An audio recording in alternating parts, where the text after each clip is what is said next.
Premier point, ils n'ont pas été mandatés par le chef de l'État. Quand ils voient le chef de l'État, ils parlent au chef de l'État en lui disant « Nous allons aller voir tel, tel, tel ». Le chef de l'État dit « Vous allez aller voir aussi ces bandits-là du M23 ».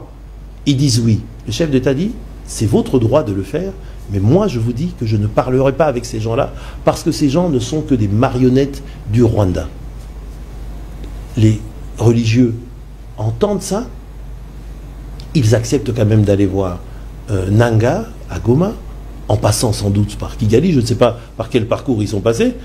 Ils vont voir le président Kagame, ils vont voir le président Ruto, et puis maintenant ils vont revenir. Le chef a dit, ils ont encore vu les opposants. Ils ont vu les opposants et tout ça. Le chef de l'État a dit, je les attends pour qu'ils viennent me faire le rapport et qu'ils viennent me dire quelles sont ces revendications-là que Nanga et consorts ne pouvaient pas faire dans, comment on peut dire, sur la place publique congolaise, qu'ils ne pouvaient pas faire dans le cadre d'élections, qui les ont poussés à prendre des armes et à tuer leurs compatriotes.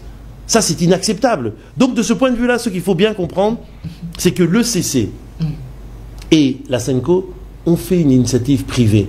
Mais cette initiative, moi, Monsieur Nindou, je vous le dis, c'est une initiative qui est très ambiguë. Parce que quand ils vont voir les bandits, les criminels qui sont à Goma, Nanga, le M23, et qu'ils s'affichent avec eux, sans même condamner ce que ces gens ont fait, moi je trouve que pour des hommes de Dieu, c'est très limite. Vous êtes un peu très souriant. C'est très limite. Vous l'avez vu. Vous l'avez vu, c'est très limite. Je pense que leur conscience, je ne suis pas directeur de conscience, je ne suis pas moraliste, mais je pense que eux, en tant qu'hommes de Dieu, doivent se poser des questions. Ils ont heurté votre... Bien sûr, bien sûr, parce qu'au moment où ils faisaient des photos en souriant avec les criminels en question, au même moment, les corps jonchaient le sol à Goma. Il y avait 3000, puis 4000, puis 5000 de nos compatriotes qui étaient assassinés par ces gens-là qui étaient souriants sur les photos avec notre... Moi, je vais vous dire, prenons maintenant du recul. Au-delà de l'émotion que cela peut susciter, prenons du recul et analysons les choses. Cette initiative, comme le président a dit, elle est louable. C'est-à-dire, toute initiative qui va dans la paix, elle est louable. Mais alors, je vous dis, mais est-ce qu'elle se fait au bon moment? Moi, j'analyse, en tant qu'intellectuel congolais, je dirais, soit elle se fait trop tôt, soit elle se fait trop tard. Pourquoi trop tôt? C'est-à-dire, on ne peut pas rencontrer ces criminels au moment où ils commettent encore leurs crimes. Parce qu'après avoir commis des crimes à Goma, ils sont partis en commettre à Bukavu et ils en commettent encore tous les jours, aujourd'hui même, dans les réseaux sociaux. De SSC voilà, exactement. Et SADC, ils n'ont pas respecté. Ils ne respectent aucune résolution. Donc, de ce point de vue-là, je veux dire, c'est trop tôt. L'initiative est trop tôt parce que ces gens-là n'ont pas encore fait amende honorable de reconnaître qu'ils ont commis des crimes. Ça, c'est un. Ou alors l'initiative se fait trop tard, c'est-à-dire il fallait le faire quand ces gens n'étaient qu'à Bunagana.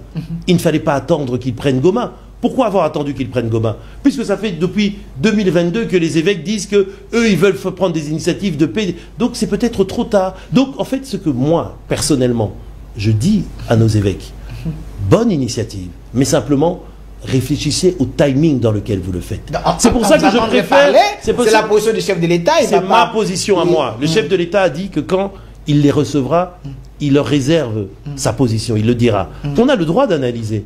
On a le droit d'analyser, nous aussi, en tant que Congolais, des choses. Merci. Et c'est pour ça que l'initiative du chef de l'État, c'est une initiative plus structurée. Qu'est-ce qu'il a dit hier? Je ne sais pas si vous allez passer à l'extrait, où il dit qu'il va élargir le spectre. Parce que nous allons voilà. Et c'est ça qui est intéressant. Nous allons chuter c'est ça qui est intéressant. Par cette vidéo. Mais parce que tous les Congolais doivent être impliqués pour restaurer la paix. Mais pas de n'importe quelle manière. C'est ça qu'il faut bien comprendre. Alors, hier, j'étais avec Christopher Ngoyi ici, qui est président de la société civile du Congo, qui a dit « Je ne vois pas chef de l'État accepter ces dialogues avec ces rebelles du moment que les Nations Unies ont déjà sanctionné. Ils ont demandé à ces gens de se retirer au Congo, mais les Nations Unies vont encore vous voir, vous, se mettre autour d'une table avec les gens que eux, ils ont et ces gens ont du sang sur les mains. Alors, ce sont des crimes de guerre, ce qui s'est passé à Goma, monsieur. Ce sont des crimes de guerre.